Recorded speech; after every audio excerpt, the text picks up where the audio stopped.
May mga pusong puno ng pagpapasalamat sa kabutihan ng Diyos.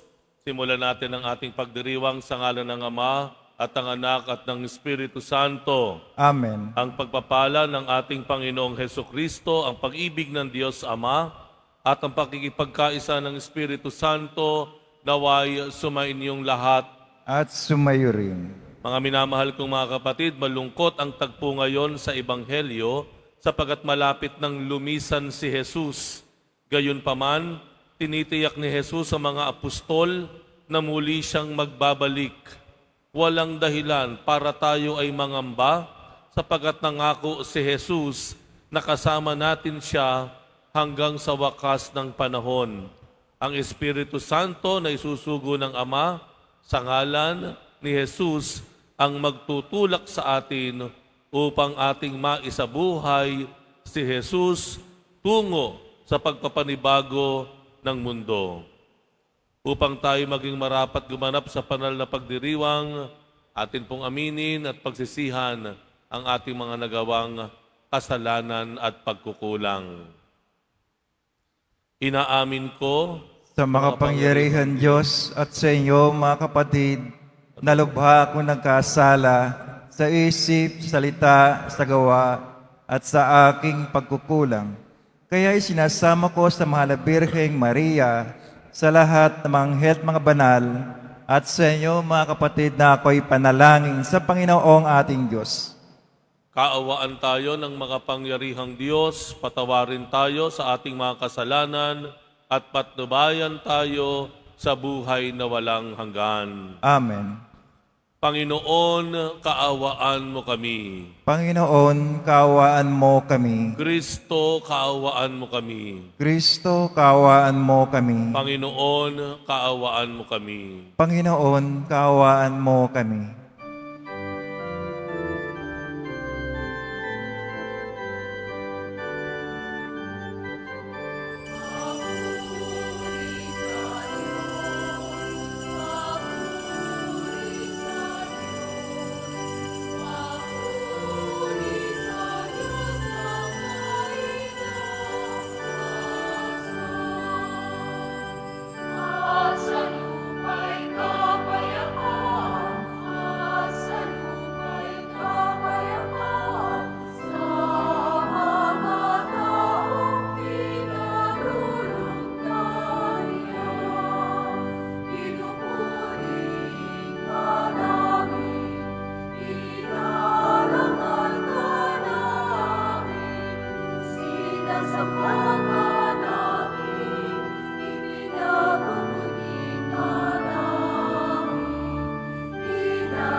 Manalangin tayo. Ama naming makapangyarihan, gawin mong sa masasayang araw na ito ng aming pagdiriwang sa pagkabuhay ni Kristo, kami makaganap ng pagdiriwang na wagas upang ang aming ginugunita ay lagi naming matupad sa gawa. Sa pamamagitan ni Hesu Kristo, kasama ng Espiritu Santo, magpasawalang hanggan. Amen. Magsipo muna lahat.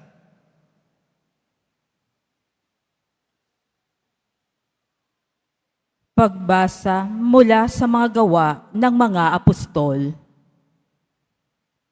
Noong mga araw na iyon, may ilang taong dumating sa Antioquia mula sa Judea at itinuro sa mga kapatid ang ganito: kapag hindi kayo nagpatuli ayon sa kautusan ni Moises, hindi kayo maliligtas.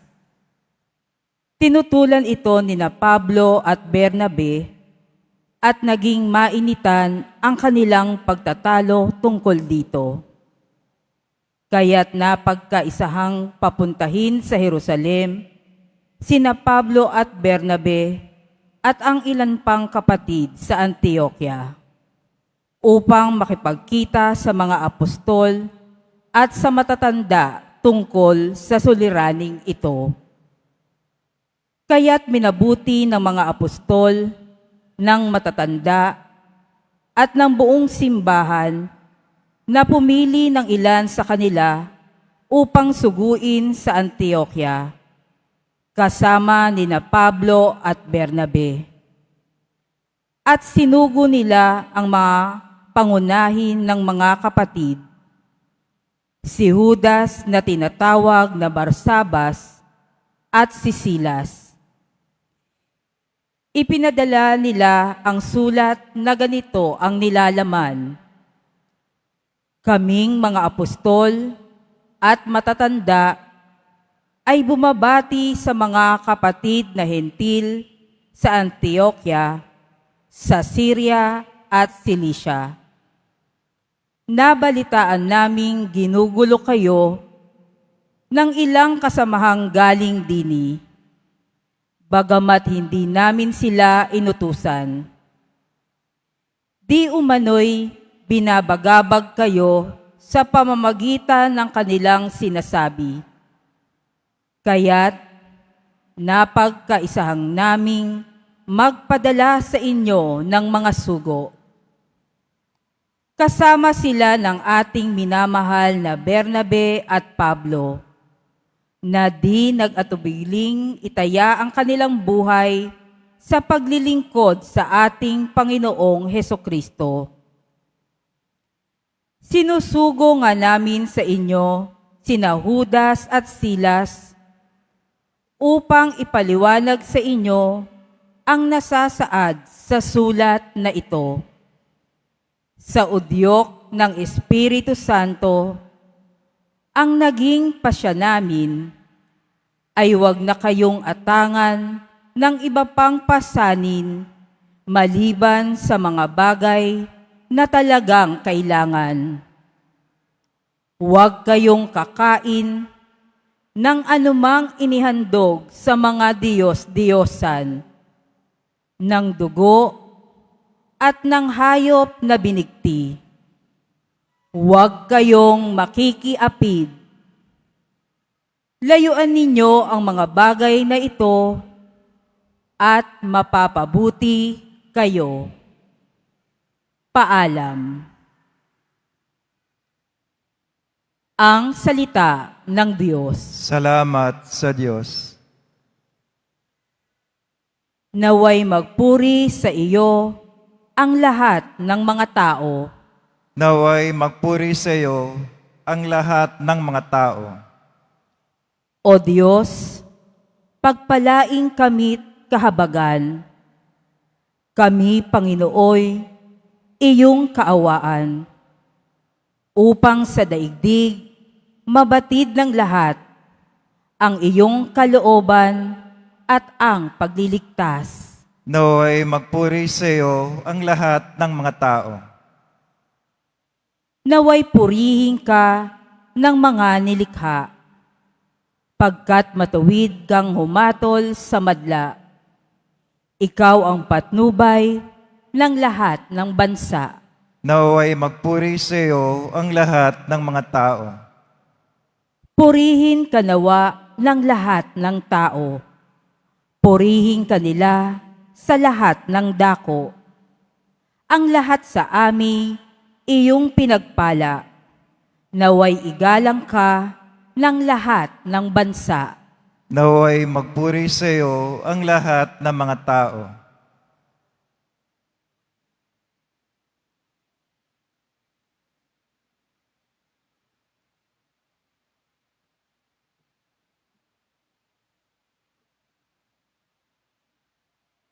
Pagbasa mula sa aklat ng pahayag. Nilukuban ako ng Espiritu at inihatid ako ng anghel sa ibabaw ng isang napakataas na bundok. Ipinakita niya sa akin ang Jerusalem, ang banal na lungsod, na bumaba mula sa langit buhat sa Diyos. Nagliliwanag ito dahil sa kaningningan ng Diyos.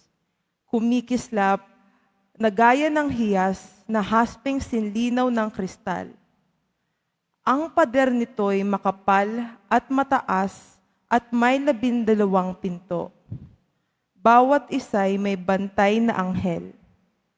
Nakasulat sa mga pinto ang pangalan ng 12 lipi ng Israel. 3 ang pinto ng bawat panig. 3 sa silangan, 3 sa timog, 3 sa hilaga, at 3 sa kanluran. Ang pader ng lungsod ay may 12 saligang bato at nakasulat dito ang pangalan ng 12 apostol ng Kordero. Napansin ko na walang templo sa lungsod sapagkat ang Panginoong Diyos na makapangyarihan sa lahat at ang Kordero ang pinakatemplo roon. Hindi na kailangan ang araw o ang buwan upang liwanagan ang lungsod, pagkat ang kaningningan ng Diyos ang nagbibigay liwanag doon, at ang Kordero ang siyang ilawan. Ang salita ng Diyos. Salamat sa Diyos. Tumayo na po ang lahat.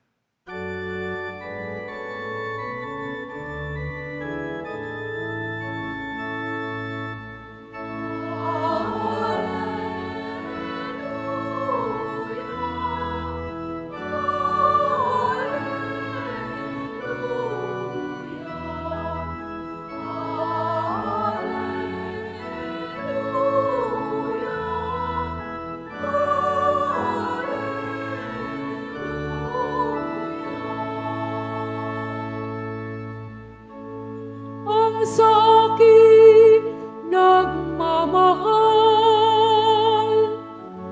tutupad sa aking aral, ama't ako'y mananahan.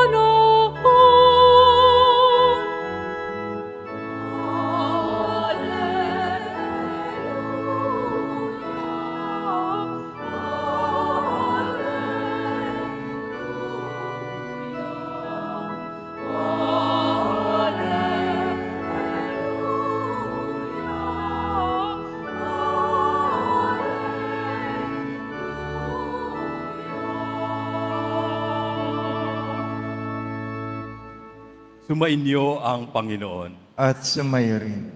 Ang mabuting balita ng Panginoon ayon kay San Juan. Papuri sa iyo, Panginoon. Noong panahong iyon, sinabi ni Jesus sa kanyang mga alagad, "Ang umiibig sa akin ay tutupad ng aking salita.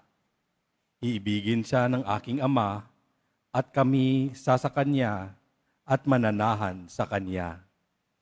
Ang hindi umiibig sa akin ay hindi tumutupad sa aking mga salita. Hindi akin ang salitang narinig niyo, kundi sa Amang nagsugo sa akin. Sinabi ko sa inyo ang mga bagay na ito, samantalang kasama pa ninyo ako. Ngunit ang patnubay, ang Espiritu Santo, na susuguin ng Ama sa pangalan ko, ang siyang magtuturo sa inyo ng lahat ng bagay at magpapaalala ng lahat ng sinabi ko sa inyo. Kapayapaan ang iniiwan ko sa inyo. Ang aking kapayapaan ang ibinibigay ko sa inyo. Hindi ito katulad ng ibinibigay ng sanlibutan. Huwag kayong mabalisa, huwag kayong matakot. Sinabi ko sa inyo, ako'y aalis, ngunit babalik ako. Kung iniibig ninyo ako, ikagagalak ninyo ang pagpunta ko sa Ama, sapagkat dakila ang Ama kaysa akin. Sinasabi ko na ito sa inyo bago pa mangyari, upang kung mangyayari na, kayo'y manalig sa akin. Ang mabuting balita ng Panginoon. Pinupuri ka namin, Panginoong Hesukristo. Magsipo muna ang lahat.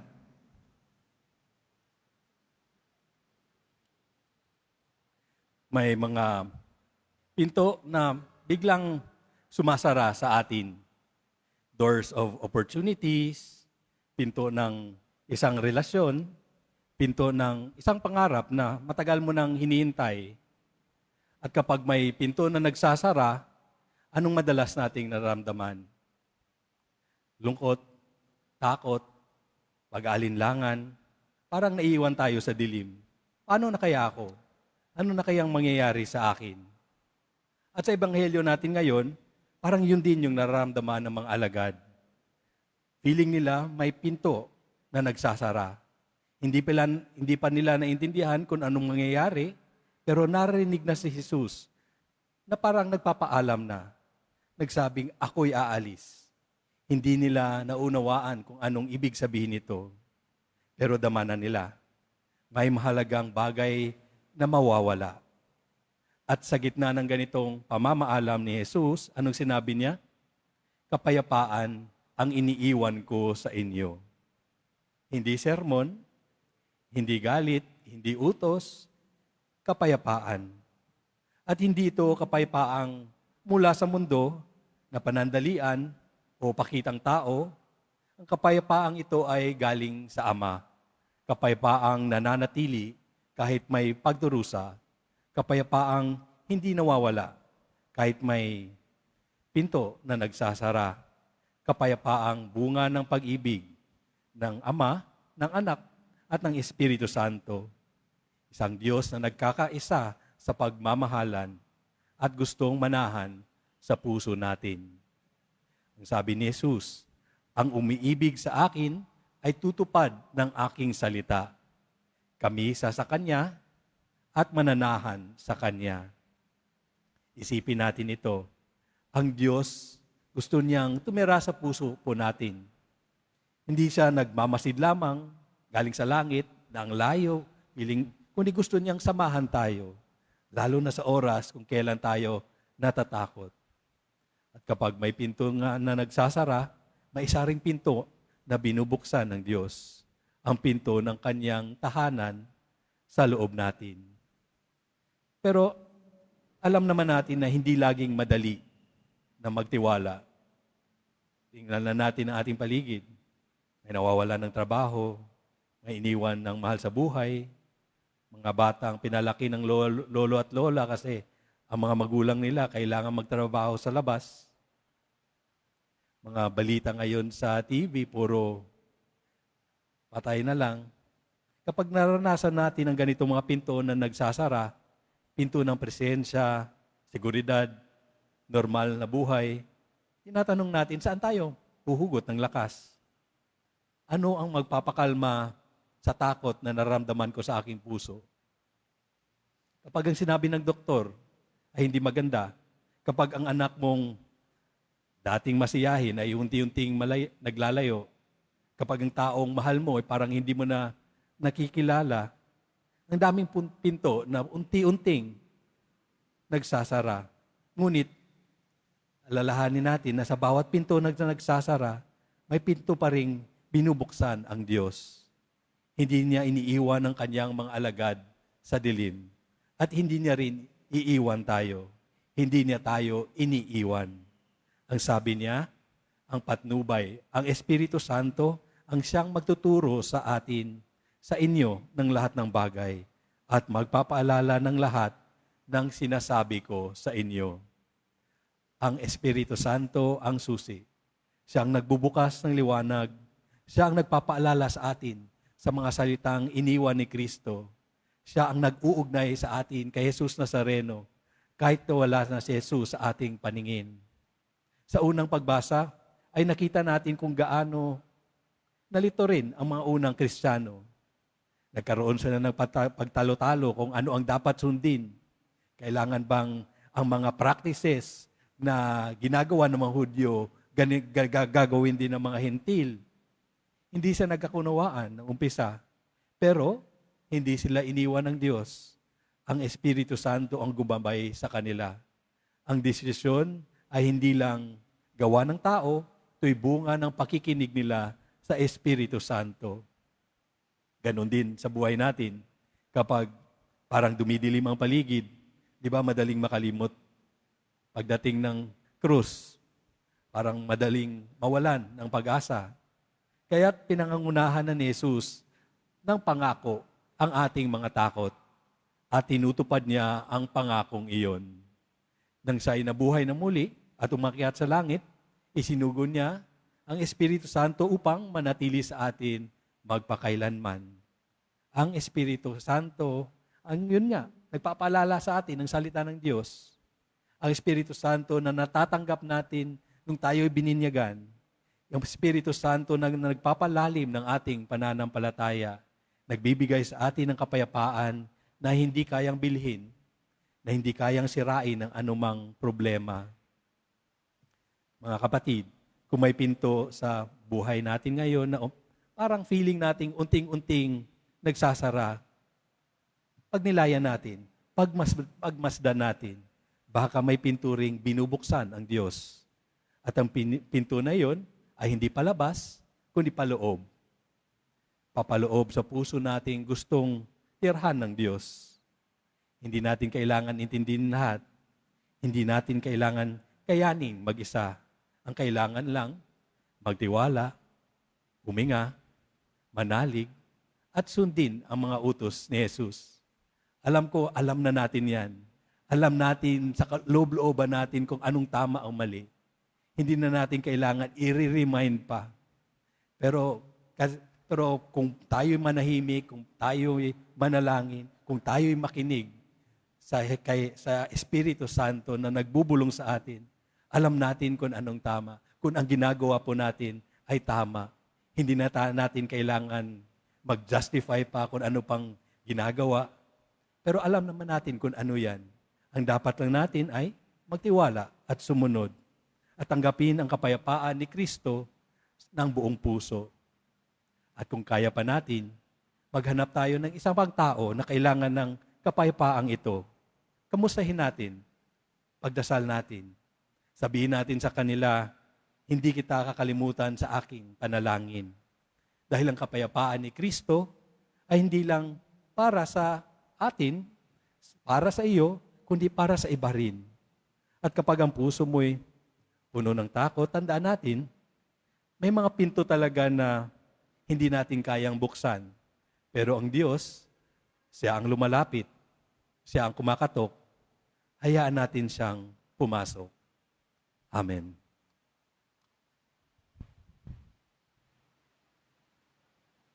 Tumayo na po ang lahat. Sumasampalataya ako Sa Diyos amang makapangyarihan sa lahat na may gawa ng langit at lupa. Sumasampalataya ako kay Jesucristo, iisang anak ng Diyos, Panginoon nating lahat. Nagkataon-tao siya, lalang Espiritu Santo. Ipinanganak si Santa Mariang Birhen, pinagpakasakit ni Poncio Pilato, pinako sa krus, namatay nilibing, nanaog sa kinaroonan ng mga yumao, na may 3 araw na buhay na maguli, umakyat sa langit, Naluluklok sa kanan ng Diyos amang makapangyarihan sa lahat. Doon nagmumulang paririto at huhukom sa nagbubuhay at ang matay na tao. Sumasampalataya man ako sa Diyos Espiritu Santo, sa banal na simbahang katolika, sa kasamahan ng mga banal, sa kapatawaran ng mga kasalanan, sa pagkabuhay na muli ng namatay na tao, at sa buhay na walang hanggan. Amen. Minamahal kong mga kapatid, ang tunay na pagmamahal sa Panginoon ay naipakita sa pagtitiwala sa Kanya at pagtupad sa Kanyang mga salita. Itaas natin sa Diyos ang ating mga kahilingan at buong pagtitiwala tayong manalangin. Panginoon, ipagkaloob mo ang aming kahilingan. Panginoon, ipagkaloob ang aming kahilingan. Bigyan mo ng lakas, kalusugan, at karunungan ang mga namumuno sa simbahan, lalo na ang aming Santo Papa, upang ganap niyang magabayan ang buong sambayanan sa pagpapahayag at pagsasabuhay ng mabuting balita ng kaligtasan. Manalangin tayo. Panginoon, ipagkaloob mo ang aming kahilingan. Pagkalooban mo ng pusong makadiyos at makatao ang mga namumuno sa aming bayan upang makapaglingkod sila ng tapat sa kanilang mga nasasakupan. Manalangin tayo. Panginoon, ipagkaloob mo ang aming kahilingan. Pagpalain nawa bayang Pilipinas upang tayong lahat na naninirahan dito ay magkaisa at magtulungan tungo sa isang mapayapa, malaya at masaganang bansa. Manalangin tayo. Panginoon, ipagkaloob mo ang aming kahilingan. Pagpalain nawa ang mga kapatid naming may sakit, may kapansanan, dukha, at mga binabaliwala sa lipunan upang sila'y makatagpo ng kapanatagan sa Diyos sa pamamagitan ng ating paglingap at pakikibakas sa buhay kasama nila. Manalangin tayo. Panginoon, ipagkaloob mo ang aming kahilingan. Pagkalooban nawa ng kapahingahan at kagalakang walang hanggan ang mga kapatid nating pumanaw. Manalangin tayo. Panginoon, ipagkaloob mo ang aming kahilingan. Ama naming mapagmahal, ipagkaloob mo ang mga kahilingan ng iyong mga anak. Panatilihin mo kaming nakakapit sa iyong salita upang lumago kami sa iyong dakilang pag-ibig sa pamamagitan ni Hesukristo na aming Panginoon. Amen. Magsiyo po muna ang lahat.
Tumayo na po ang lahat. Manalangin kayo mga kapatid upang ang paghahain natin ay kalugdan ng Diyos amang makapangyarihan. Tanggapin nawa ng Panginoon itong paghahain sa iyong mga kamay, sa kapurihan niya at karangalan, sa ating kapakinabangan at sa buong sambayanang banal. Ama naming lumikha, paakyatin mo sa iyong piling sa kalangitan ang aming mga panalangin kalakip ng haing mga alay upang ang mga pinapagindapat mong gawing dalisay ay maging marapat na makasalo sa piging ng iyong pagmamahal. Sa pamamagitan ni Hesukristo kasama ng Espiritu Santo, magpasawalang hanggan. Amen. Sumainyo ang Panginoon. At sumayo rin. Itaas sa Diyos ang inyong puso at diwa. Tinaas na namin sa Panginoon. Pasalamatan natin ang Panginoong ating Diyos. Marapat na siya ay pasalamatan.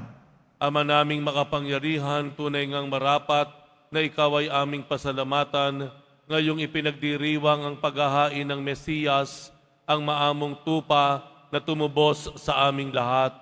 Ang katawan ng anak mong sa krus na bayubay ay handog ng pag-ibig na walang kapantay. Ito ang paghahaing ganap mong kinalugdan. Ito ang nilunggati ng dating pag-aalay. Ang buong sarili ng anak mong si Jesus ay inihain sa iyo upang kami ay matubos. Siya ang dambana at paring naghahandog. Siya pa rin ang tupang handog na ibinukod. Kaya kaisa ng mga anghel na nagsisiawit ng papuri sa iyo nang walang humpay sa kalangitan, kami nagbubuni sa iyong kadakilaan.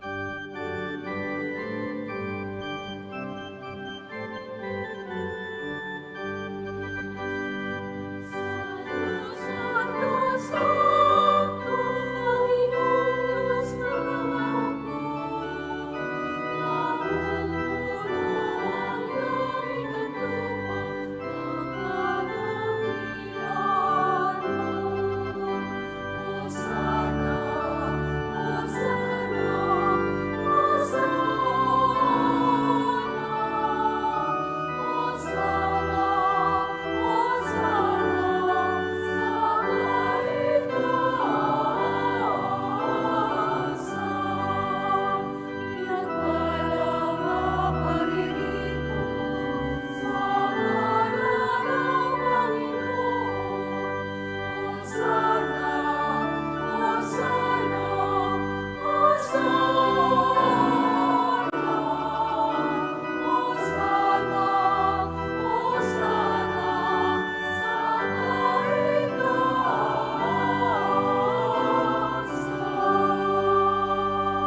Magsilod po ang lahat.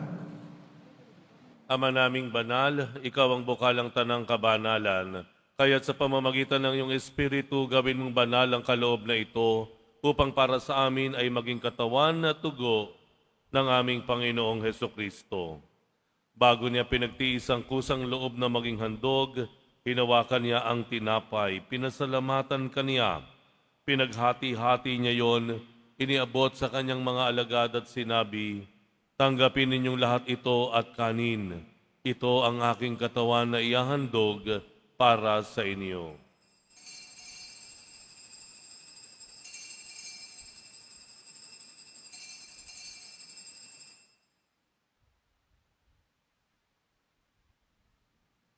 Gayun din naman nang matapos ang hapunan, hinawakan niya ang kalis, muli kaniyang pinasalamatan.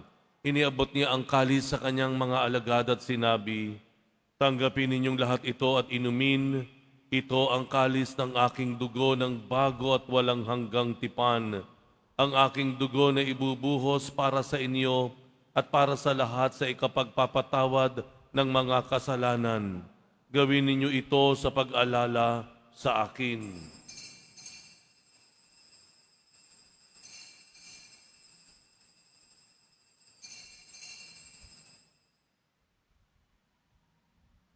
Tumayo na po ang lahat. Ipagbunyi natin ang misteryo ng pananampalataya. Si Kristo'y namatay, si Kristo'y nabuhay, si Kristo'y babalik sa wakas ng panahon. Ama, ginagawa namin ngayon ang pag-alala sa pagkamatay at muling pagkabuhay ng iyong anak, kaya't iniaalay namin sa iyo ang tinapay na nagbibigay buhay at ang kalis na nagkakaloob ng kaligtasan. Kami nagpapasalamat dahil kami iyong minarapat na tumayo sa harap mo para maglingkod sa iyo. Isinasamo namin kaming magsasalo-salo sa katawan at dugo ni Kristo ay mabuklod sa pagkakaisa sa pamamagitan ng Espiritu Santo. Ama, lingapin mo ang iyong simbahang laganap sa buong daigdig. Puspusin mo kami sa pag-ibig, kaisa ni Leon na aming Papa at ni Jose na aming Obispo at ng Tanang Kaparian. Alalahanin mo rin ang mga kapatid naming nahimlay na may pag-asang sila'y muling mabubuhay, gayon din ang lahat ng mga pumanaw. Kaawaan mo sila at patuloyin sa iyong kaliwanagan.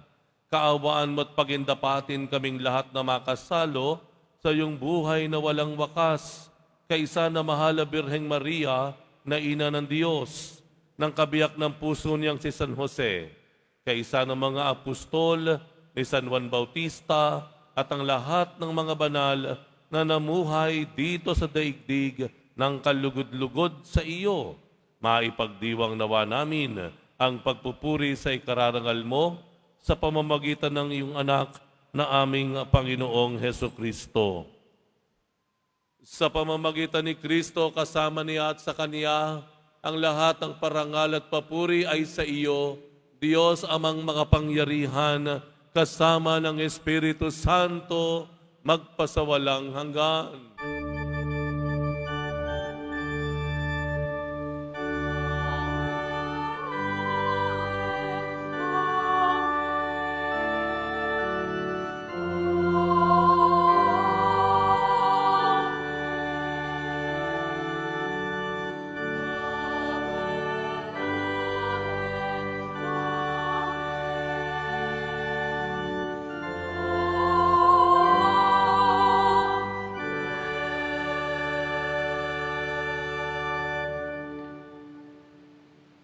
Idalangin po natin na hindi lang tayo maging masunuring mga anak ng Diyos, kundi tayo rin po ay maging magalang at nagmamalasakit na kapatid sa ating kapwa.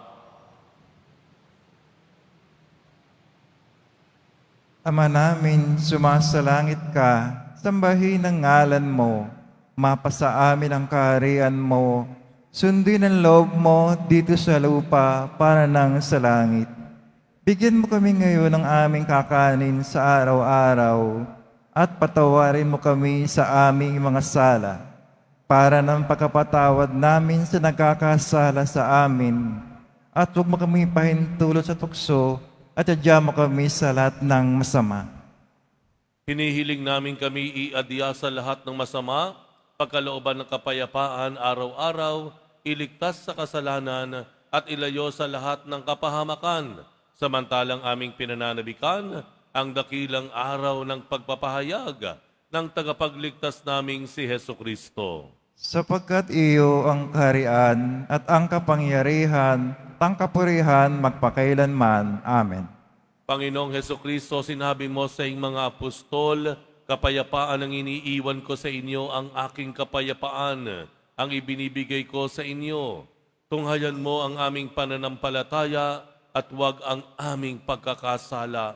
Pagkalooban mo kami ng kapayapaan at pagkakaisa ayon sa iyong kalooban, kasama ng Espiritu Santo magpasawalang hanggan. Amen. Ang kapayapaan ng Panginoon ay laging sumainyo. At sumayo rin. Magbigayan kayo ng kapayapaan sa isa't isa. Kordero ng Diyos, nagalis ng mga kasalanan ng sanlibutan, maawa ka sa amin. Kordero ng Diyos na nagalis ng mga kasalanan ng sanlibutan, maawa ka sa amin. Kordero ng Diyos na nagalis ng mga kasalanan ng sanlibutan, ipagkaloob sa amin ang kapayapaan.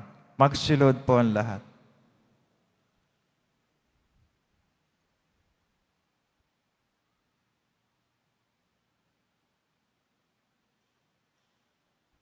Ito ang kordero ng Diyos, itong nag-aalis ng kasalanan ng sanlibutan, mapalad ang mga inaanyayahan sa kanyang piging. Panginoon, hindi ako karapat-dapat na magpatuloy sa iyo, ngunit sa isang salita mo lamang ay gagaling na ako.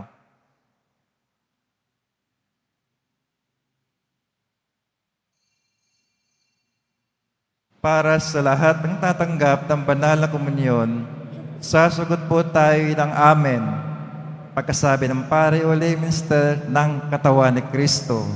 At isubok at sa bibig bago umalis sa panampare o lay minister. Sumunod po tayo.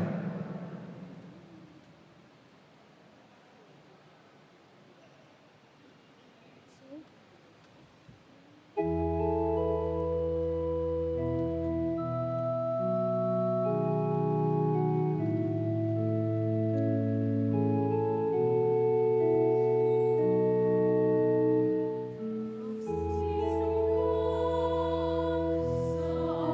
aking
Mga kadeboto, pabibil pa rin po sa ating parish office ang Nazareno images, Nazareno medallion, at ang Nazareno Novena and Prayer Booklet in English or Tagalog. Ang Nazarene Catholic School, ang paralan ng Basilica Menor at pambansang dambana ni Jesus Nazareno ay tumatanggap na mag-aaral mula preschool hanggang senior high school para sa school year 2025-2026. Sa mga mag-aaral na papasok para sa grade 1 at grade 7, ang paralan po ay bibigay ng libreng mga libro sa darating na pasukan. Meron din po ang academic discount sa mga mag-aaral na kabilang sa top 10 na papasok sa grade 1 at grade 7. May matatanggap na 13,000 ESC subsidy ang mga grade 7 na patuloy na matatanggap hanggang sa sila ay makarating ng grade 10. Bukod pa po dito, ang lahat na mag-aaral na papasok bilang grade 11 mula sa public school ay maaari pong mag-enroll ng libre at wala nang babayaran hanggang sa siya ay matapos ng senior high school. Para sa karagdagang impormasyon, tulong pang edukasyong pinansyal, diskwento, at mga scholarship, maaari kayo mag-message sa The Nazarene Catholic School Facebook page o tumawag sa mga sumusunod na numero na nakapaskil sa ating LED screen. Pagkatapos ng misa, ang pagwisik po ng banal na tubig ay magaganap sa labas ng ating simbahan. Pinakikiusapan ng lahat na ang tanging labasan o exit ay sa Quezon Boulevard at sa Plaza San Juan lamang. Iwasan po natin ang magtulakan. Sumunod po tayo. Maraming salamat po sa inyong pagdalaw at pagsisimba sa Basilica Menor at pambansang dambana ni Jesus Nazareno. Tumayo na po ang lahat. Manalangin tayo. Ama naming mapagmahal, kaming pinapagsalo mo sa pagkabuhay ng iyong anak, ay papakinabangin mong lagi sa kanyang lakas bilang bungang masagana ng dulot mong pagliligtas. Sa pamamagitan niya kasama ng Espiritu Santo, magpasawalang hanggan. Amen. Bago ko po ibigay ang pagbabasbas, nais ko po kayong batiin dahil dito po kahit gaano tayo karami sa loob ng simbahan, maging sa labas ng simbahan, ay nararamdaman at nakikita ko po yung katahimikan natin lalo na kapag tayo nagmimisa. Ano po? Bihira po iyon. Himala ang marahil mula sa mahal na po ang Jesus Nazareno na kahit ang dami-dami natin dito, kahit medyo mainit, nagagawa nating panatilihin ng katahimikan para sa ating pakikinig at pagdarasal. Palakpakan mo naman ang ating mga sarili. Ayan. Ang akin lang pong pakiusap ay ito. Kung maaari po, wag tayong mag-iiwan ng basura sa loob ng simbahan, maging dun sa mga nagsisimba sa labas. No? Kung sa ating tahanan po, pinupulot natin yung mga kalat sa sahig, kahit gaano kaliit yan, papaano pa kaya kung tahanan ng Diyos ang ating kinaroroonan? Kung maaari po, kung may basura po na tayo, dalhin po natin yan at ilagay po natin sa tamang basurahan. Para mapanatili po natin ang kaayusan at maging kalinisan ng tahanan ng Diyos ng ating simbahan. Amen? Amen. Sumainyo ang Panginoon. At sumayo rin. Mahal na poong Jesus Nazareno, inihayag mo sa pamamagitan ng krus ang walang maliw na pag-ibig ng Diyos sa sangkatauhan. Pakinggan mo ang kahilingan lalo na para sa mga nangangailangan ng iyong tulong at awa. Makamtanawa namin ang iyong kasagutan na may utang na loob na tinatanaw. Basbasan din po ninyo itong mga imahen at dasalan upang lalo kaming manalangin at magtiwala. Sa pamamagitan ng bendisyon na ito, naway lalo kaming maging mapaglingkod, masunurin at tapat sa iyo na aming malawalhating Panginoon magpasawalang hanggan. Amen. At pagpalain kayong lahat ng makapangyarihang Diyos, Ama at Anak at Espiritu Santo. Amen. Humayo kayong taglay ang kapayapaan ng Poong Jesus Nazareno. Salamat sa Diyos.